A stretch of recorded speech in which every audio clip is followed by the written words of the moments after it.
Hello viewers, आज के video में हम बात करेंगे कि आपको कक्षा 11वीं में कौन सा विषय लेना चाहिए। इस बारे में बच्चे बहुत ही कंफ्यूज हो जाते हैं कि उन्हें कक्षा 11वीं में कौन सा विषय लेना चाहिए।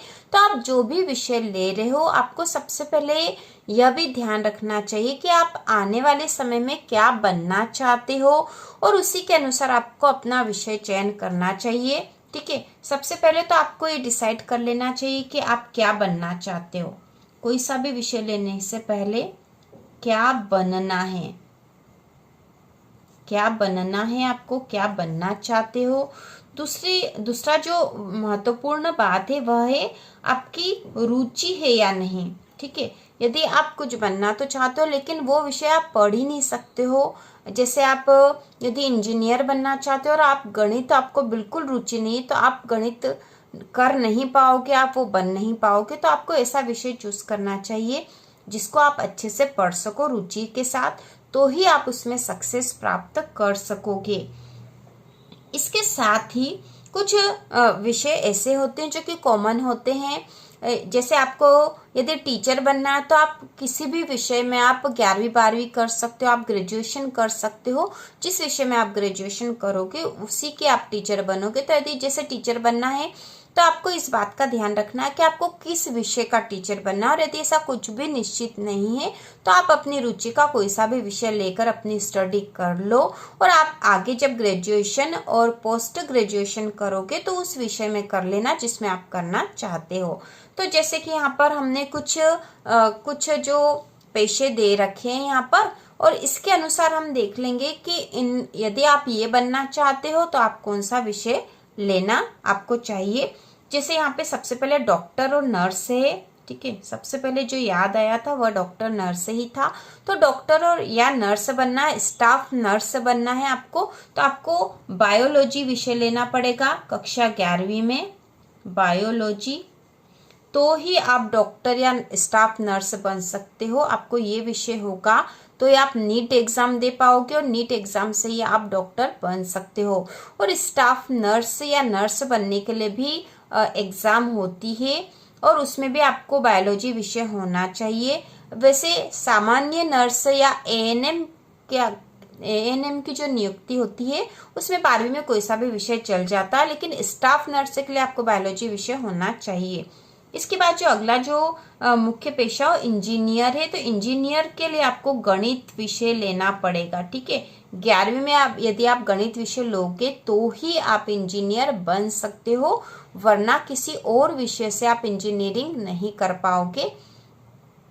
इसके बाद जो वकील है, तो वकील के लिए आप कक्षा 11वीं में कोई सा भी विषय ले सकते हो। ठीक है, 11वीं में कोई सा भी विषय ले लो।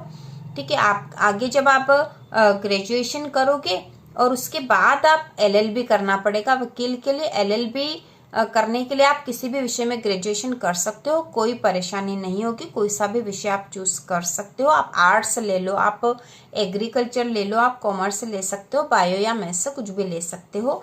इसके बाद यदि आपको टीचर बनना है तो टीचर के लिए पहले ही हमने बात कर ली है, आप किसी भी विषय में 11वीं 12वीं कर सकते हो, और उसके बाद ग्रेजुएशन और पोस्ट ग्रेजुएशन अपनी रुचि के विषय में कर सकते हो। लेकिन हमें ये ध्यान रखना होगा कि यदि आपको किसी विशेष विषय का ही टीचर बनना है, किसी विशेष विषय में ही आपकी रुचि है, तो वो ही आप कक्षा 11वीं में लोगे तो ही आपको आगे भी फायदा मिलेगा, क्योंकि इस विषय में आपके अच्छे मार्क्स भी आएंगे और आप आगे की पढ़ाई भी उसी से कर लोगे, तो उसी विषय के आप टीचर आसानी से बन जाओगे।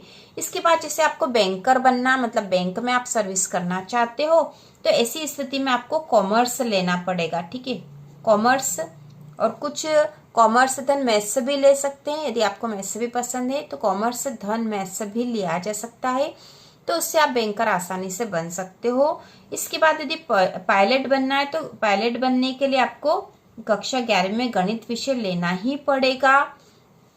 इसके बाद है कलेक्टर। ठीक है, कलेक्टर या एसपी जो है प्रशासनिक सेवा के अधिकारी होते हैं, और इसके लिए अलग से एग्जाम होती है, तो उसके लिए केवल ग्रेजुएशन मांगा जाता है। तो ग्रेजुएशन किसी भी विषय में होगा। ठीक है, ग्रेजुएशन मतलब कक्षा 12वीं के बाद जो 3 साल की या 4 साल की अब नई शिक्षा नीति के तहत जो कॉलेज की पढ़ाई होती है वही ग्रेजुएशन होता है। और वह किसी भी विषय में करके आप एग्जाम दे सकते हो और उससे आप कलेक्टर, एसपी या कोई भी प्रशासनिक अधिकारी बन सकते हो। तो इसके लिए किसी विषय का होना किसी विशेष विषय को लेना जरूरी नहीं है। किसी भी विषय में आप 11वीं 12वीं कर सकते हो, आगे की पढ़ाई भी आप उसी में करके एग्जाम दे सकते हो। इसके बाद जैसे साइंटिस्ट है, तो साइंटिस्ट बनने के लिए भी आपको साइंस विषय लेना है, साइंस विषय लेना ही पड़ेगा, ठीक है। और आपको साइंस में बायो या मैथ्स ले सकते हो।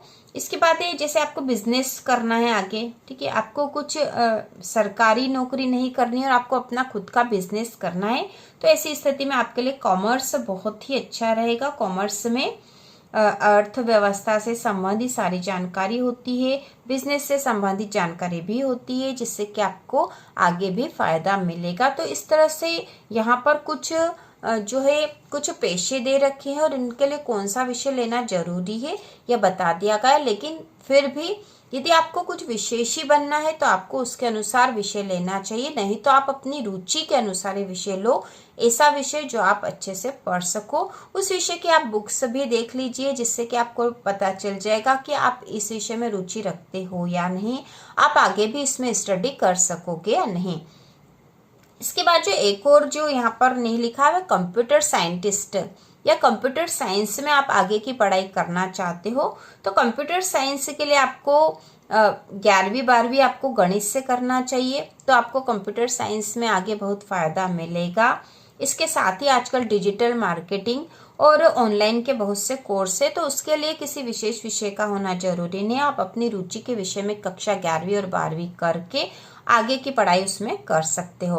तो इस प्रकार से हमने देख लिया कि कक्षा 11वीं में आपको कौन सा विषय लेना चाहिए। इसके साथ ही इससे संबंधित कोई भी आपको और जानकारी चाहिए तो आप कमेंट करके पूछ सकते हो और उससे संबंधित अगला वीडियो जरूर बनेगा। और इसके साथ ही कक्षा 11वीं में किस विषय की तैयारी हमें शुरू कर देना चाहिए, इसके बारे में भी आप कमेंट करके जरूर बताना। तो इसी प्रकार के और वीडियो देखने के लिए चैनल को सब्सक्राइब कीजिए।